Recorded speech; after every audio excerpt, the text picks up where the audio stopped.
How to make a PDF download button in Elementor. So basically what you're gonna have to do is simply open a new page and add the text editor widget to the canvas.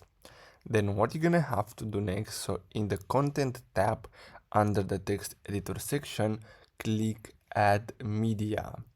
And then you're gonna have to either drop your files to upload or click the select files button to directly add your PDF file from your computer. And once your PDF is uploaded, publish the page.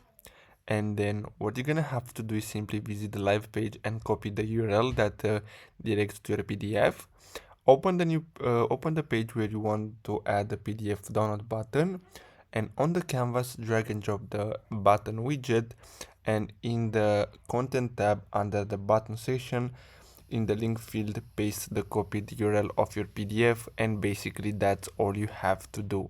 So I hope you found this video helpful. Thanks for watching.